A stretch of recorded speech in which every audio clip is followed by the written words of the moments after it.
Hello everyone, welcome back to my channel वंशन and teaching stories. आप सब लोग कैसे हो? आई विश आप सब लोग अच्छे होंगे। आप में से मेरे चैनल पर जो भी नहीं हो, प्लीज़ मेरे चैनल को सब्सक्राइब कर दीजिएगा। और अगर आप लोगों को मेरी स्टोरी पसंद आए तो लाइक, कमेंट और शेयर करना ना भूलिएगा। मैं आज आप सबके पास माई वाइफी का नेक्स्ट पार्ट लेके आ चुकी हूँ। स्टोरी आपको जैसी भी लगे प्लीज़ मुझे कमेंट में बताना ना भूलिएगा। तो चलिए ज़्यादा बातें ना करते हुए हम लोग अपनी स्टोरी को स्टार्ट करते हैं। हमने लास्ट पार्ट में देखा था कि हमारे विंग और वांगी की बहस हो गई थी, जिसकी वजह से हमारा जो वांगी था वो गुस्से में अपने घर चला आया था और वो अपने रूम में चला गया था। और इधर हमारा विंग भी गुस्से में ना ऑफिस ना जाकर वो भी घर आ चुका था। तो हम देखते हैं आगे। विंग सोचते हुए जा रहा था, तभी विंग की मॉम सामने आती है, यानी हमारी मैडम यू। और फिर मैडम यू पूछती है, विंग क्या हुआ है, तुम गुस्से में क्यों लग रहे हो, कुछ हुआ है क्या, कोई प्रॉब्लम है? ये सुनकर विंग अपने मॉम को दिखता है और फिर कहता है, मॉम आज मुझे वो लाल वांगजी मिला।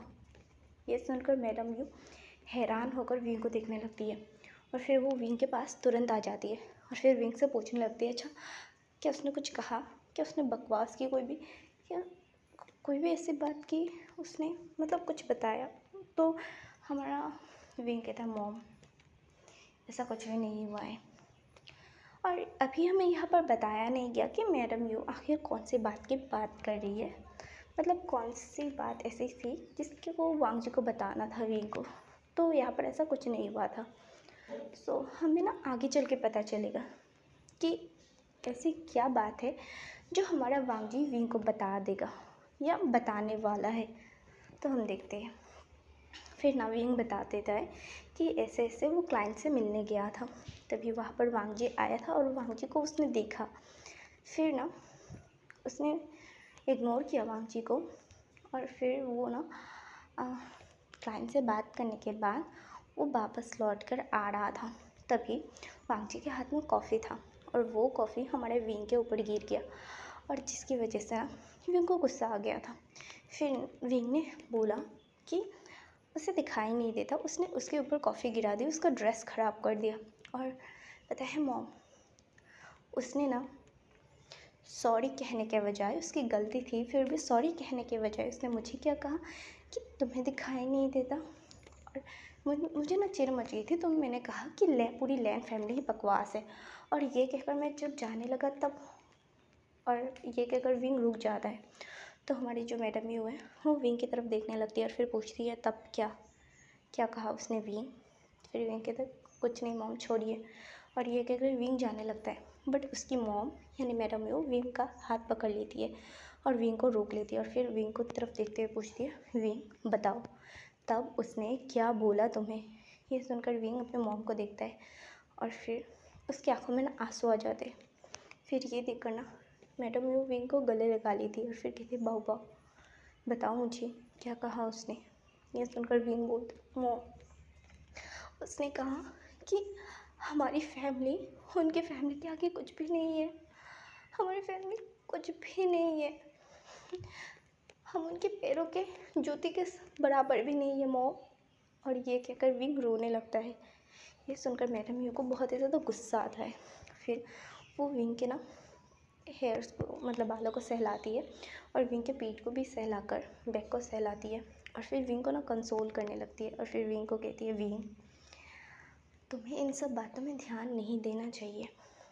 और रही बात उनके बराबर ना होने की, विंग तुम्हें मेहनत करनी होगी और ज़्यादा जितना हो सके उतना मेहनत करो और उन्हें दिखा दो कि हम जियांग्स पे कम नहीं हैं। और उसने जो कहा है ना, तुम्हें इस बार बिजनेसमैन की जो नंबर 1 बिजनेसमैन की जो ट्रॉफ़ी है वो तुम्हें लेनी होगी विंग, बाई हुक और बाई क्रोक। ये सुनकर विंग अपने मॉम को देखते हैं और अपने आंसू पोंछ लेते हैं। और फिर मैडम यूँ कहती है, जब तुम्हें वो ट्रॉफ़ी मिल जाएगी ना तो तुम्हें जवाब देने की कोई ज़रूरत नहीं है, वो ट्रॉफ़ी तुम्हारा जीत का होगा और तुम्हारा आंसर भी होगा।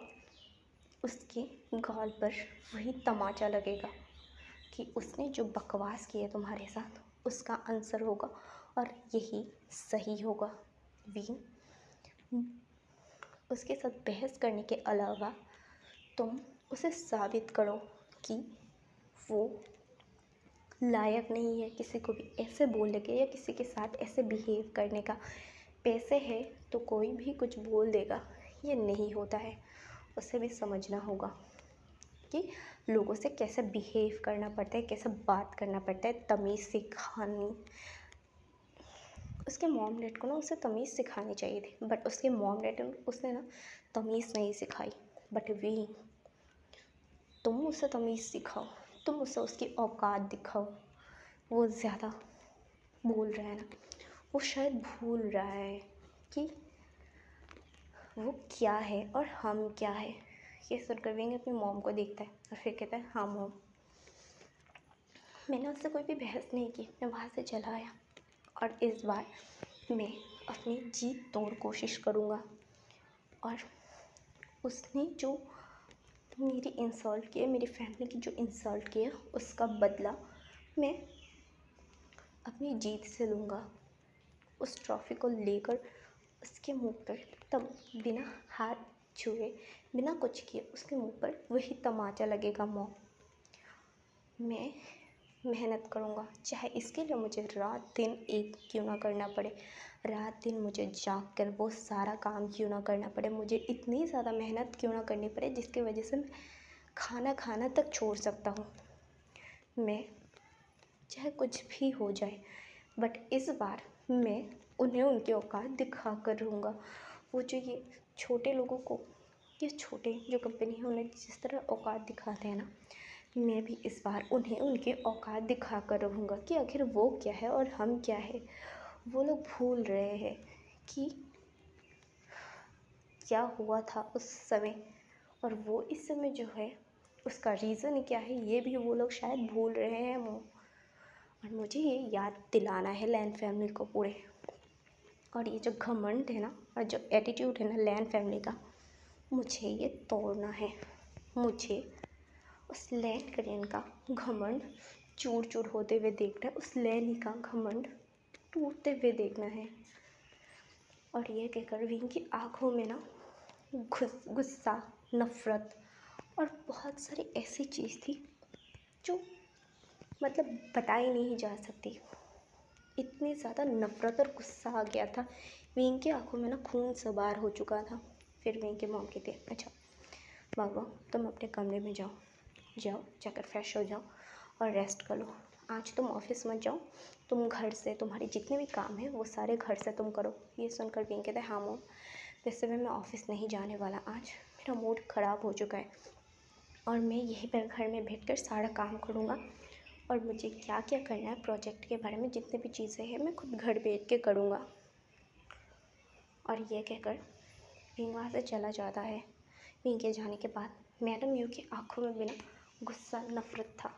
वो सोचती है कुछ अपने मन में और फिर कहती है, तुम लोगों को क्या लगता है कि तुम लोगों ने जो हमारे साथ किया हम लोग वो भूल जाएंगे? कभी नहीं। लैन फैमिली दुश्मन है हमारी और हमारे बच्चे तुम्हारी फैमिली से हमेशा दूर रहेंगे। और लैन फैमिली और जियांग फैमिली कभी भी एक नहीं हो सकती। जो सब कुछ पास्ट में हुआ वो कभी नहीं भुलाया जा सकता। तुम लोगों की वजह से हम लोगों ने बहुत कुछ खोया है और हम तुम्हें माफ़ नहीं कर सकते। और ये कहकर मैडम यू गुस्सा करने लगती है और फिर मैडम यू वहाँ से चली जाती है अपने कमरे में, जहाँ पर ना जियांग फैमिली बैठे हुए थे। फिर मैडम यू को इतना गुस्से में देखकर जियांग फैमिली पूछते हैं, यू क्या हुआ है, तुम इतने ज़्यादा गुस्से में क्यों लग रही हो बेबी, हनी? और ये क्या करना वो यू के पास जाता है। फिर यू मैडम यू अपने हस्बैंड को देखती है और फिर कहते हैं, हस्बैंड आपको पता है आज विंग की मुलाकात लान वांग जी से यानी लानजान से हुई। ये सुनकर ना जियांग फैमिली वहीं पर फ्रीज़ हो जाते जो हमारे मैडम यू के पास आ रहे थे। और फिर वो हैरान होकर ना मैडम यू को देखते और फिर पूछते क्या कहा उसने विंग से। ये सुनकर ना हमारी मैडम ये सारी चीज़ें बता देती है। और ये सारी बातें सुनने के बाद ना हमारे जियांग फेमिया की ना मुट्ठी कस जाती है। और फिर कहते हैं सच में शायद वो लोग अपनी औकात भूल रहे हैं। वो लोग ये भूल रहे हैं कि हम लोग कोई लोअर बिजनेसमैन नहीं है। अगर वो टॉप 1 पर आते हैं तो हम भी टॉप 2 पर ही आते हैं लिस्ट में। और इस बार मैं विंग के साथ दूंगा उन्हें हराने में, उन्हें उनकी औकात दिखाने में विंग की मदद करूंगा। मैं छोड़ूंगा नहीं इस बार लैन फैमिली को। उन्हें क्या लगता है वो हमारे बच्चों को ऐसे तोड़ देंगे, हमारे बच्चों को दिल को तोड़ेंगे, हमारे बच्चों को हार्म करेंगे, तो ऐसा हम कभी नहीं होने देंगे। हमने बहुत कुछ खो लिया सिर्फ उनकी वजह से। अब बारी उनकी है खोने की। और ये कहकर जियांग फेमिया गुस्से में थे। और वो सब लोग ना पास्ट की बातें ही सोच रहे थे। और अभी फ़िलहाल हमें वो पास्ट की बातें दिखाई नहीं गई। आगे चल के हमें ये जो मिस्ट्री है ये क्लियर होगा। सारी पास्ट की बातें सामने आएगी। ठीक है, हम देखते हैं हमारे जियांग जिंग कॉलेज से बाहर आता है और वो ना हमारे लैन शिजन से मिलने के लिए जाने ही वाला था। तभी वहाँ पर ना शियांग आ जाता है और शियांग ना हमारे आचिंग को रोक देता है और फिर कहता है आचिंग तुम कहाँ जा रहे हो। ये सुनकर ना हमारा आचिंग शियांग की तरफ देखने लगता है। फिर कहता है शियांग आप यहाँ पर कोई काम था क्या, आप यहाँ पर आए हो। ये सुनकर हमारा आचिंग की ओर ना शियांग देखता है और फिर कहता है हाँ विंग ने कहा है तुम्हें घर ले जाने के लिए। ये सुनकर आचिंग कहता गो मैं ना आज अपने फ्रेंड्स के साथ थोड़ा सा घूमने जा रहा हूँ। ये सुनकर हमारा शियांग कहता नहीं विंग ने मना किया है कि तुम आज बाहर नहीं जाने वाले, तुम्हें डायरेक्ट घर जाना होगा। ये सुनकर ना आचिंग मुंह बना लेता है। फिर कहता है सच में गग का क्या ही होता रहता है पता नहीं। और ये कहकर ना आचिंग पैर पटकता हुआ वो कार में आके बैठ जाता है और शियांग उसे लेकर घर के लिए निकल जाता है। और दूसरी साइड ना हमारा शीचेंग ना आचिंग का वेट कर रहा था। बट वो देखता है करीब आधे घंटे बाद में आचिंग नहीं आता। तो वो ना आचिंग को ना SMS करता है कि आचिंग तुम कहाँ पर हो। फिर आचिंग बता देता है कि ऐसे ऐसे शियांग गागा उसे लेने के लिए आए हैं और विंग ने उससे कहा है, मतलब विंग ने उससे कहा है कि वो सीधा घर आए, ना कि दोस्तों के साथ हैंग आउट कर लिए वो बाहर नहीं जा सकता, आज उसे घर आना है, कुछ इम्पोर्टेंट बात है। ये सुनकर हमारा शीचन भी कहते हैं हाँ ठीक है कोई बात नहीं तुम जाओ, मैं नहीं चाहता कि कोई और भी ज़्यादा बवाल हो। और ये कहकर शीचन भी ना अपने घर के लिए निकल जाता है क्योंकि शीचन ऑफिस का काम ख़त्म करके वो आया था। और हम देखते हैं थोड़ी देर बाद आचिंग पहुंच जाता है। आचिंग को जब विंग देखता है फिर विंग देख के कहता है आचिंग जाओ तुम फ्रेश होके आ जाओ, हम लोग बैठते हैं, हमें बात करनी है। ये सुनकर आचिंग कहता है जीगा। और फिर आचिंग जाता है फ्रेश होता है और वो नीचे आता है और सब लोग बैठ के ना बातें करने लगते हैं। और आचिंग देखते हैं कि विंग का मूड ख़राब है। तो ना हमारा आचिंग पूछता है कि गो आपको क्या हुआ है, आपका मूड ख़राब लग रहा है, कुछ हुआ है क्या, किसी ने कुछ कहा क्या, ऐसा वैसा कुछ हुआ है क्या गो। ये सुनकर या कंपनी में कुछ हुआ है। तो ये सुनकर हमारा विंग कहता है नहीं आचिंग कुछ भी नहीं हुआ है और तुम्हें अपनी पढ़ाई पे ध्यान देनी चाहिए ना कि इन सारी बातों में। तुम अपनी पढ़ाई के बारे में सोचो और उसके बाद तुम अपने फ्यूचर के बारे में सोचो कि पढ़ाई करने के बाद तुम्हें क्या करना है। इन सारी बातों में ध्यान दो क्योंकि ये तुम्हारा लास्ट ईयर है आचिंग। ये सुनकर आचिंग कहते हैं जी हो। और ये कहकर वो सब लोग बैठे हुए थे, सब लोग बात कर रहे थे और सब लोग ना विंग का मूड लाइट करने की कोशिश कर रहे थे। हमारा आचिंग भी दिखता है कि आज विंग परेशान है तो वो भी ना विंग का मूड लाइट करने की कोशिश करने लगता है और वो अपने गगन से मतलब फ़नी बातें कर रहा था जिसकी वजह से हमारे विंग को भी हंसी आ जाती है। और फिर सब लोग बैठ के ऐसे ही ना अपना क्वालिटी टाइम स्पेंड करने लगते हैं सारी फैमिली मिलकर। हम देखते हैं दूसरी साइड लैन फैमिली में वांग जी आकर ना वो शावर के नीचे खड़ा हुआ था और वो सोच रहा था कि विंग ने किस तरीके से उससे बात की। बट तभी वांग जी को रियलाइज़ होता है कि उसने विंग को क्या बोल दिया। तब जाकर इतने टाइम तो उसने गुस्से में सब कुछ बोल दिया बट अब जाकर हमारे वांग जी को रियलाइज़ होता है कि उसने गलत बोला, गलत तरीके से बात की, वो मिसबिहेव था। वैसे किसी को भी नहीं बोलना चाहिए, क्योंकि जियांग फैमिली भी लैन फैमिली से कम नहीं है। अगर Jiang Lan family top number one businessman में आती है, मतलब टॉप नंबर वन कंपनी में आती है, तो जियांग भी सेकंड नंबर पे आते हैं। बट वांगजी ने गुस्से गुस्से में बहुत कुछ ज़्यादा ही बोल दिया था। अब जाकर हमारे वांगजी को अपनी ना गलती का रियलाइजेशन होता है। फिर वांगजी ने अपने बालों को खींचने लगता है और फिर कहता है, ये मैंने क्या कर दिया। मैंने गुस्से गुस्से में आकर बहुत कुछ उसे सुना दिया जो गलत था। मुझे ऐसा नहीं बोलना चाहिए था, ऐसा बिहेव नहीं करना चाहिए था। और ये क्या करना, वांगजी परेशान हुए जा रहा था कि अब वो विंग से कैसे बात करे, क्योंकि इतना तो उसे पता चल रहा था कि विंग को बहुत ही ज़्यादा गुस्सा आता है। तो हमारा वांगजी सोच रहा था कि वो विंग से कैसे बात करे, और वो विंग से मिल भी नहीं सकता है। ये हमारे वांगजी को पता है, क्योंकि दोनों ही राइवल्स फैमिली है और दोनों की कंपनी में एक दूसरे का आना बैन है। और फिर क्या होता है, वांगजी ना सोचने लगता है कि आखिर वो क्या करे क्या करे क्या करे, बट वांगजी के दिमाग में कुछ भी नहीं आ रहा था। तो फिर वांगजी ना उन सब बातों को छोड़ देता है। वो आकर ना कपड़े पहनता है और नीचे आता है तो देखता है हमारे शीचेन भी ना तब तक घर आ चुके थे। वो फ्रेश होकर ना बैठे हुए थे। तब सब लोग बैठकर बातें करने लगते हैं। फिर तभी मैडम लैन पूछती है, वांगजी क्या हुआ है, तुम इतने ज़्यादा परेशान क्यों लग रहे थे, तुमने मेरे जवाब का आंसर भी नहीं दिया, सवाल का आंसर भी नहीं दिया, जवाब नहीं दिया। ये सुनकर वांगजी ना जो हुआ था कैफेटेरिया में वो सारी बातें बता देता है। ये सुनकर ना हमारे लैन गॉर्डन का चेहरा ही उतर जाता है और हमारे शीचेंगा का भी।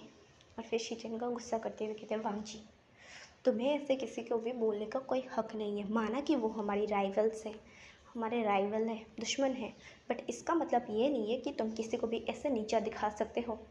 तुम्हें इस तरीके से मिसबिहेव नहीं करना चाहिए था। और यहाँ पर ना सब लोग वांगजी को डांटते हैं क्योंकि वांगजी गलत था। सो आज का ये पार्ट में यह पे एंड करती हूँ। मिलते हैं नेक्स्ट पार्ट में। Okay, bye bye everyone.